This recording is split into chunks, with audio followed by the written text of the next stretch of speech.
함께 하나님의 말씀 보도록 하겠습니다. 하나님의 말씀은 에베소서 3장 1절부터 7절 말씀입니다.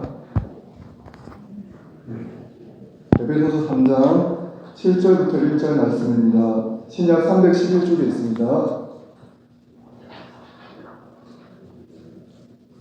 에베소서 3장 1절부터 7절 말씀입니다. 에베소서 3장 1절부터 7절 신약 성경 311쪽에 있습니다.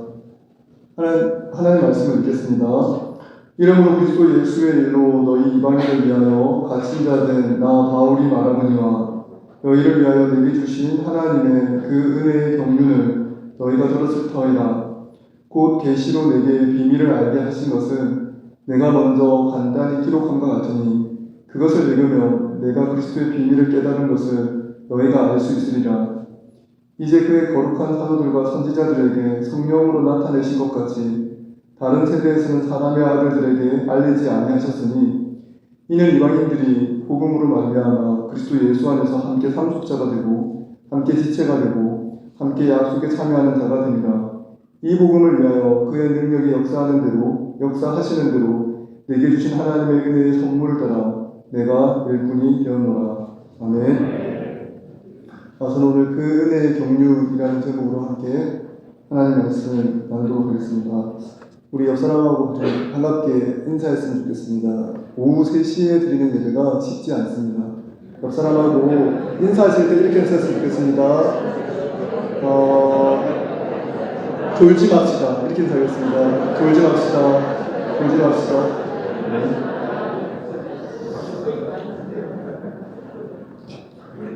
네, 오늘 읽은 말씀을 보면 3절에 보면 3장 3절에 계시로 내게 비밀을 알게 하신 것이라고 되어 있는데 이때 비밀이 미스터리라고 되어 있습니다. 영어 성경에도 미스터리고 헬라 성경에도 미스테리아라고 되어 있어서 아주 비밀인 거죠. 우리가 보통 미스터리 하면 추리물이 떠오릅니다. 우리가 예전에 많이 보았던 추리물들이 있죠. 셜록 홈즈 시리즈도 있을 것이고 어떤 이런 추리물들의 공통적인 특징들이 있는데요. 먼저 사건이 발생합니다. 사건이 발생하면 그 사건의 진범이 누군지, 범인이 누군지를 찾으려고 하는데 보통 추리물에서는 그 범인을 쉽게 찾을 수가 없습니다. 그래서 사건이 미궁에 빠집니다. 그래서 뛰어난 추리력을 가진 사람이 지성을 가지거나 열심히 탐문하고 조사하고 이렇게 해서 정황을 밝혀서 추리해서 그 범인을 찾아가는 과정이 우리가 아는 추리물들입니다. 여기 3절에 보면 곧 계시로 내게 미스터리를 알게 하신 것은 내가 먼저 간단히 기록한 것 같으니 이렇게 되어 있습니다. 그런데 여기에 나오는 미스터리는 이 비밀은 추리를 해서 알 수 있는 것이 아닙니다. 추리는 무엇이죠? 추론하는 겁니다. 이성을 사용해서 누가 제일 범인일까? 증거를 살펴보고 판문 조사를 하고 사람들을 물어보고 해서 가장 범인에 가까운 사람, 가장 범인이라고 의심되는 사람을 찾아가는 과정이 추리입니다. 성경에서 말하는 비밀, 미스터리는 그렇게 밝혀지지 않습니다. 여러분이 아무리 이성을 사용하고 추리를 한다고 해도 한계에 도달할 것입니다. 왜 이 말을 하냐면 지금 이 비밀을 알게 하셨다고 말하는 사도 바울은 예수 그리스도를 믿기 전에 당대 가장 뛰어난 학파에 속한 사람이었고 학문적으로 매우 탁월한 사람이었습니다. 그러니까 이성적인 능력, 학문적인 능력을 사용하면 충분히 진리에 도달할 수 있을 만큼 가장 지성이 뛰어난 사람이었습니다. 그 사람조차도 예수 그리스도에 대해서 잘 알지 못했습니다. 구약의 말씀을 열심히 연구하고 추리하고 알아보았지만 그는 한계에 도달했습니다. 그가 한계에 도달했는데 하나님께서 그를 한계에 도달해서 더 이상 예수에 대해서 알 수 없어서 예수 추종자들을 잡아서 죽이는 일에 적극적으로 가담했던 사도 바울이 복음의 일꾼이 된 것입니다. 어떻게 해서 복음의 일꾼이 되었는지 말씀을 통해서 한번 살펴보도록 하겠습니다. 오늘 그 3장 1절은 이렇게 되어 있습니다. 이러므로 그리스도 예수의 일로 너희 이방인을 위하여 갇힌 자된 나 바울이 말하거니와. 먼저 사도 바울이 에베소 교회 성도들에게 자신이 감옥에 갇혔다는 이야기를 합니다. 여기 나오는 이름으로는 앞에 나오는 일들을 얘기하는데요. 이 그리스도 예수의 이름 뭐냐면 이전에 원수되었던 사람들, 도무지 화해할 수 없고 하나 될 수 없었던 민족과 사람들이 예수 그리스도의 십자가로 하나 되는 놀라운 일들이 일어난 일을 얘기합니다. 복음의 능력으로 도무지 하나 될 수 없었던 사람들이, 유대인과 이방인들이, 그리고 서로 반목하던 사람들이 예수 그리스도의 십자가로 인해서 하나 됩니다. 예수를 구원자로 받아들이면, 예수와 연결된 한 지체가 되면 예수 그리스도의 몸된 지체가 되기 때문에 예수 그리스도의 몸에 지체된 사람이 누구든지 간에 그가 나와 민족이 달라도, 정치 성향이 달라도, 빈부가 달라도, 학력이 달라도 그가 예수 그리스도 안에 있기 때문에 예수 그리스도 안에서 허물이, 중간에 서로막는 그 벽이 사라지기 때문에 하나 되는 일이 예수 그리스도의 일입니다. 그리스도 예수의 일. 이 일로 인하여 너희 이방인을 위하여 지금 감옥에 갇힌 나 바울이 말한다고 얘기합니다. 3장 1절과 2절의 구조를 보면 조금 이상한 부분이 있습니다. 1절과 2절의 연결이 매우 부자연스럽습니다. 왜 한번 살펴보겠습니다. 이러므로 그리스도 예수의 일로 너희 이방인을 위하여 갇힌 자 된 나 바울이 말하거니와, 이러면 무슨 말을 할지를 얘기를 해야 합니다. 근데 그렇게 이야기를 쓰지 않고 갑자기 자기가 어떻게 일꾼이 되었고 어떻게 해서 복음을 위하여 역사하는 대로 하나님의 일꾼이 되었는지에 대해서 2장 2절, 3절, 4절, 5절, 6절, 7절에 붙여서 설명하기 시작합니다. 이건 매우 이상한 구조입니다. 글쓰기를 이렇게 하면 혼이 납니다. 원래 이 영어 글쓰기나 그리스어 글쓰기에도 3장 1절을 이렇게 시작했으면 그 다음 문장은 자연스럽게 바울이 원래 말하려고 했던 내용이 쭉 나와야 됩니다.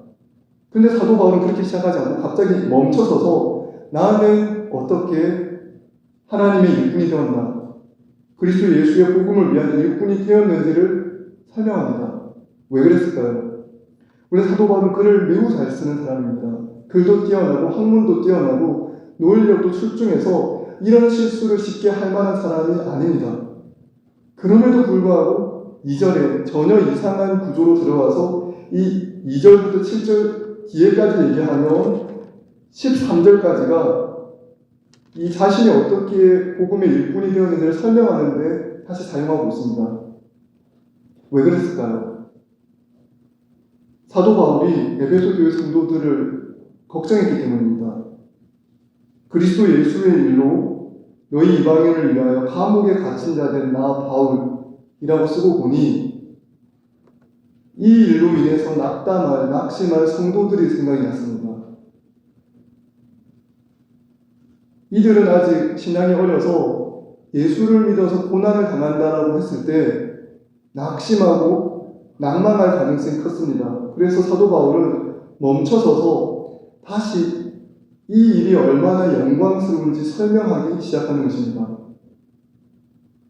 그래서 자기가 자신이 받은 은혜의 경륜이 무엇이고 어떻게 자신이 복음의 일꾼이 되었는지를 설명합니다.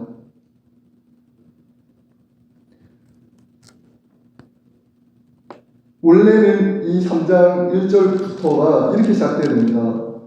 이러므로 그리스도 예수의 일로 너희 이방인을 위하여 갇힌 자 된 나 바울이 말하거니와 14절로 넘어가서 내가 하늘과 땅에 있는 각 족속에게 이름을 주신 내 아버지 앞에 무릎을 꿇고 비노니, 이렇게 기도문으로 시작되는 것이 더 자연스럽습니다. 이렇게 자연스럽게 이어질 수 있는 문장을 끄는 거죠. 그 이유가 나옵니다. 13절 그러므로 너희에게 구하노니 너희를 위한 나의 여러 환난에 대하여 낙심하지 말라. 이는 너희의 영광이니라. 바울이 이 작품을, 이 에베소서를 인류 역사 가운데 남은 매우 뛰어난 문학 작품으로 남기려고 했다면 결코 이렇게 쓰지 않았을 겁니다. 바로 1절부터 14절로 넘어갔을 겁니다. 그가 2절부터 13절까지 구구절절 이 내용을 쓰는 이유는 그가 자기 자신을 빛내는 것이 목적이 아니라 성도를 돌보는 것을 사명으로 하는 목사이기 때문입니다. 목사는 문장의 흐름이 이상하더라도 어느 순간 성도들이 낙심할 것 같으면 그 자리에 멈춰서서 그것을 설명할 수 있어야 한다고 사도 바울은 믿었습니다. 그래서 멈춰서서 그 은혜의 경륜이 무엇이고 하나님 나라의 일이 무엇인지 설명하고 있는 것입니다. 감옥에 있다는 사실, 예수 그리스도를 믿는 성도들이 고난을 당할 수 있다는 사실이 우리한테 낙심을 일으킬 수 있습니다. 예수 그리스도를 믿으면 많은 축복을 받고 내 인생이 잘 풀릴 줄 알았는데 사도 바울을 보니 고난을 받고 어려움을 겪을 수 있다는 것을 보면 많은 성도들이 낙심할 수 있습니다. 사도 바울은 2절부터 설명하는 이 과정을 통해서 이 일이 우연히 생겼거나 어쩔 수 없이 생겼거나 그런 식으로 변호하지 않습니다. 어떻게 변호합니까? 예수를 믿다가 재수가 없으면 고난을 받습니다. 이렇게 얘기하지 않고 예수를 받으면 때때로 고난을 받습니다. 이렇게도 얘기하지 않습니다. 예수를 믿기 때문에 그리스도 예수의 일 때문에 고난을 받는다고 얘기합니다. 전혀 다른 것이죠. 그리고 그 고난은 자랑스러워하고 다시 당당하게 얘기합니다. 너희가 낙심하지 않기 위하여 얘기하노니 너희를 위한 나의 여러 환난에 대하여 낙심하지 말라. 이는 너희의 영광이니라.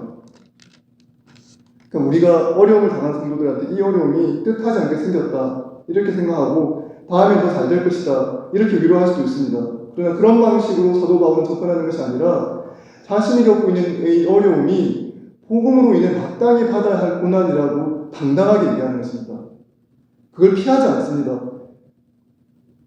내가 피하고 싶은데 나도 이 고난이 싫은데 이렇게 어려움을 겪게 되어서 나도 마음이 두렵다 이런 식으로 위로를 하는 것이 아니라 그것이 얼마나 영광스러운지를 얘기해서 성도들에게 그것을 받아들이게 합니다.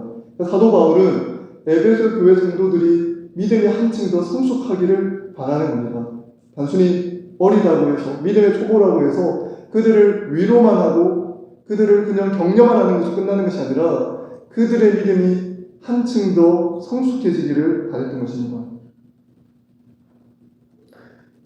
2절부터 7절까지 내용을 한번 다시 자세히 읽어보면 바울이 이 낙담스러운 상황을 어떻게 다루는지 살펴볼 수 있습니다. 바울은 이렇게 얘기합니다. 그리스도를 따르면 고난이 일어나는 것이 문제가 아니라 그리스도를 따르기 때문에 고난은 일어날 수밖에 없다라고 얘기합니다. 그리고 당당하게 얘기합니다. 나는 그리스도로 인한 죄수다. 나는 예수 그리스도 때문에 죄수가 된 사람이다. 이 이야기를 하는 것입니다. 많은 경우에 이 말을 양날의 건 것 같습니다. 우리가 그리스도를 신실하게 믿으면 우리의 인생 가운데 하나님께서 예비하신 복들이 주어져야 하지만 그리스도를 믿기 때문에 일어나는 고난도 있다는 것을 말하는 게 매우 조심스럽기 때문입니다. 디모데후서 3장 12절에도 그래서 그리스도 예수 안에서 경건하게 살고자 하는 자에게는 박해와 고난이 있다라고 얘기합니다. 경건하게 살고자 하면 이 세상이 경건하지 않기 때문에 이 세상이 하나님의 통치를 그대로 받아들이는 세상이 아니기 때문에 신자가 경건하게 살고자 하면 신자가 예수 그리스도를 신실하게 믿고 따르고자 하면 어쩔 수 없이 고난을 받게 되는 것입니다. 이런 일들이 초대교회 때부터 지금까지 계속해서 일어났습니다. 이것이 우리는 계속해서 일어난 일임을 알고 있습니다. 그러면 사도 바울은 이 문제에 대해서 어떻게 얘기하는지 2절부터 6절 말씀 한번 읽어보겠습니다. 한번 같이 읽겠습니다. 너희를 위하여 내게 주신 하나님의 그 은혜의 경륜을 너희가 들었을 터이라. 곧 계시로 내게 비밀을 알게 하신 것은 내가 먼저 간단히 기록함과 같으니 그것을 읽으면 내가 그리스도의 비밀을 깨달은 것을 너희가 알 수 있으리라.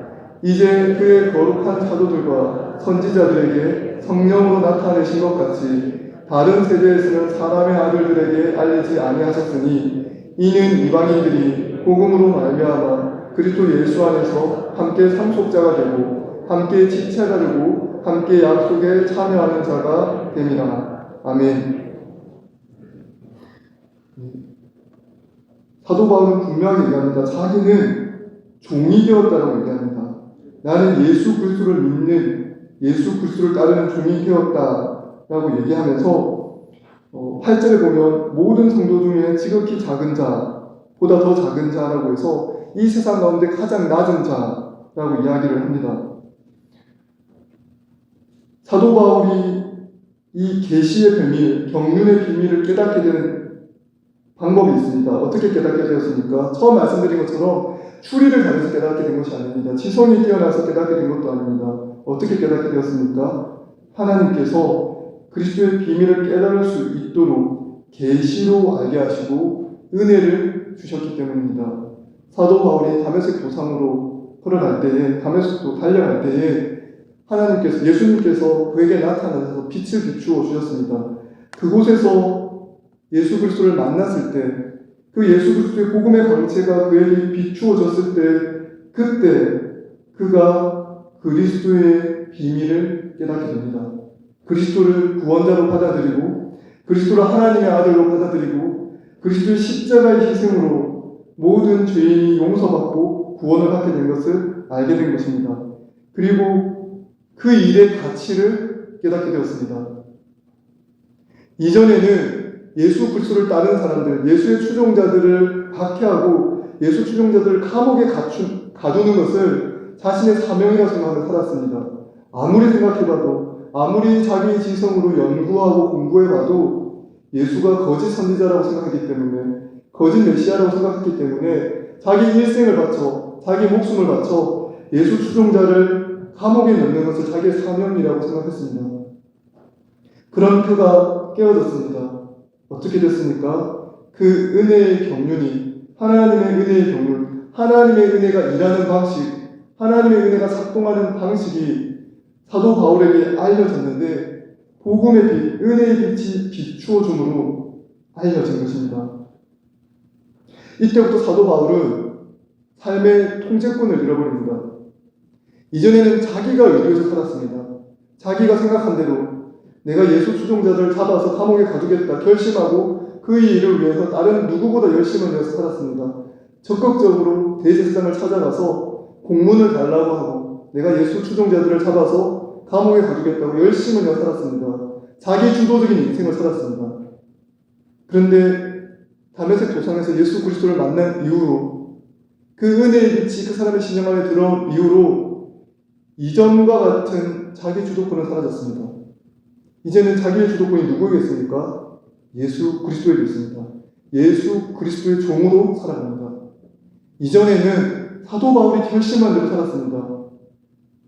내 생명의 목적은, 내 삶의 목적은 구약의 말씀을 열심히 연구하여 저 잘못된 거짓 메시아를 따르는 사람들을 잡아다가 감옥에 넣는 것, 그 일에 삶의 목적을 두었습니다. 그 일을 위해 열심을 내고 많은 성과를 거두었습니다. 이제는 전혀 다른 사람이 되었습니다. 왜 그렇게 되었습니까?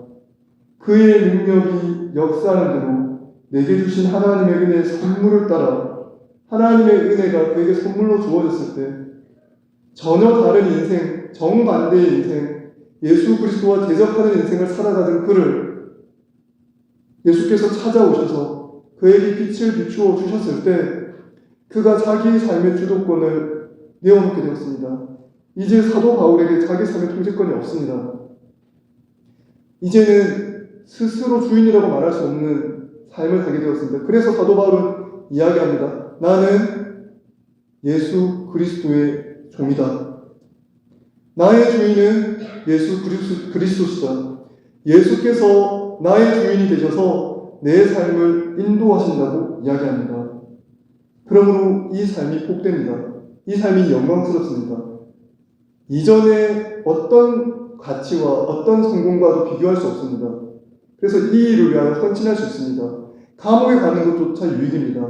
감옥에 가는 것조차, 내가 갇히는 것조차, 갇혀서 로마의 군사들에 의해서 감금되는 것조차 복음을 전하는 데 유익이 된다면 두려워하지 않습니다. 이제 그와 같은 사회적인 평가, 사회적인 지위가 사도 바울에게 무의미 합니다. 사도 바울은 삶의 주도권을 하나님께, 예수 그리스도께 맡겨드렸습니다. 왜냐하면 그는 예수 그리스도의 종이기 때문입니다. 종은 자기 형편을 따지지 않습니다. 주인의 뜻을 따라서 주인의 영광을 위하여 살아갑니다. 사도 바울이 그랬습니다. 그러므로 사도 바울은 7절 말씀처럼 매우 당당하게 선포합니다. 이 복음을 위하여 그의 능력이 역사하시는 대로 내게 주신 하나님의 은혜의 선물을 따라 내가 일꾼이 되었노라. 이 8절부터 뒤에 나오는 말씀도 사도 바울이 자신의 사역이, 자기가 하고 있는 사역이 얼마나 영광스러운지 담대하게 선포하고 있습니다. 사도 바울은 인간적으로 내세울 만한 것이 매우 많았던 사람입니다. 지성적으로도 탁월했고 사회적인 배경도 매우 좋은 사람입니다. 학벌, 또 자기의 출신 이런 것 내세우면 그 누구에게도 뒤지지 않을 만큼 내세울 만한 것이 매우 많은 사람입니다. 그런 그가 이렇게 얘기합니다. 8절 모든 성도 중에 지극히 작은 자보다 더 작은 나. 이건 진실된 고백입니다. 일부러 겸손하게 보이려고 억지로 하는 말이 아닙니다. 모든 성도 중에 지극히 작은 자보다 더 작은 나에게 은혜를 주신 것은 측량할 수 없는 그리스도의 풍성함을 이방인에게 전하게 하시고 영원부터 만물을 창조하신 하나님 속에 감추어졌던 미스터리, 비밀의 경륜이 어떠한 것을 드러내게 하려 하십니다. 이는 이제 교회로 말미암아 하늘에 있는 통치자들과 권세들에게 하나님의 각종 지혜를 알게 하려 하심이니 곧 영원부터 우리 주 그리스도 예수 안에서 예정하신 뜻대로 하신 것이라. 우리가 그 안에서 그를 믿음으로 말미암아 담대함과 확신을 가지고 하나님께 나아감을 얻느니라. 아멘. 사도 바울의 이 자기에 대한 설명을 보십시오. 자기 자신에 대한 자기 연민이 전혀 없습니다. 제가 군대에 있을 때 장교로 있었는데요. 그런 이야기를 많이 들었습니다. 헌병대에서 일했던 중사나 상사들한테 얘기를 들으면 몇성 장군이라 할지라도 체포돼서 구속돼서 들어오는 그 순간 그 장군의 위험은 다 사라지고 자기 자신에 대한 연민과 자기 자신에 대한 번뇌로 빠져서 그 이전에 영광스럽고 위험이 있던 모습이 다 사라져 버린다고 합니다. 하루도 지나지 않아서 그 사회적, 그 군대 안에 있었던 위험과 능력이 다 사라진다고 합니다. 사도 바울을 보십시오. 지금 감옥에 갇혀 있습니다. 누구라도 감옥에 갇히면 자기 자신에 대해서 한탄하게 되게 되어 있고 자기 자신의 연민을 가지게 됩니다. 사도 바울은 자기 연민이 없습니다. 자기 연민을 가지지 않습니다. 왜 그렇습니까? 자기가 누군지 알고 있기 때문입니다. 나는 예수 그리스도의 종이다. 복음의 일꾼이다. 이 영광스러운 일로 하나님께서 내게 은혜를 주셔서 이 비밀의 경륜을 전하는데 나를 부르셨다. 그러므로 나는 어떤 일을 당해도 낙심하지 않는다라고 이야기합니다. 사람이 언제 낙심합니까? 자기가 가치를 두고 있던 것이 꺾이면 낙심합니다. 돈에다 가치를 두면 돈을 잃어버리면 낙심합니다. 자녀의 대학 진학에 모든 것을 걸면 그것이 뜻대로 안 되면 낙심합니다. 건강에 지나치게 모든 것을 걸면 건강에 조금만 문제가 생겨도 낙심합니다. 그리고 자기 연민에 빠집니다. 그러나 기억하십시오. 우리는 자기 연민에 빠질 수 없는 사람들입니다. 우리는 하나님의 은혜의 비밀을 아는 사람들이고 하나님께서 우리에게 은혜를 주셔서 예수께서 하나님의 아들이시며 우리의 구원자인 것을 아는 사람들입니다. 이것을 전할 수 있는 사람들이고 이 복음의 비밀을 맡은 사람들입니다. 그러므로 우리 안에는 자기 연민의 사리가 없습니다. 그러나 우리는 조금만 어려운 일이 생기면 쉽게 낙심합니다. 아무리 낙심하지 않으려 해도 내 형편과 내 처지를 생각하니 계속해서 자기 연민에 빠지게 됩니다. 그럴 때마다 사도 바울의 이 말씀을 기억하십시오. 그는 자기 연민에 빠지기 가장 좋은 상황에 있었습니다. 이러므로 그리스도 예수의 일로 너희 이방인을 위하여 갇힌 자 된 나 바울. 그러나 그는 이야기합니다. 그러므로 너희에게 구하노니 너희를 위한 나의 여러 환난에 대하여 낙심하지 말라. 이는 너희의 영광이니라. 사랑하는 성도 여러분, 우리가 그 은혜의 경륜을 하나님의 은혜로 아는 사람들입니다. 그 은혜의 경륜을 가진 사람들로서 우리가 얼마나 영광스러운 삶을 살고 있는지 모릅니다. 어떤 일을 만나더라도, 어떤 형편에 처하시더라도 낙심하지 마시고, 자기 연민에 빠지지 마시고, 사도 바울이 말씀하시는 것처럼 낙심하지 말라. 이는 우리의 영광이니라. 예수 그리스도의 종으로서, 예수 그리스도의 일꾼으로서, 복음의 일꾼으로서 살아가는 저와 여러분이 되기를 소원합니다.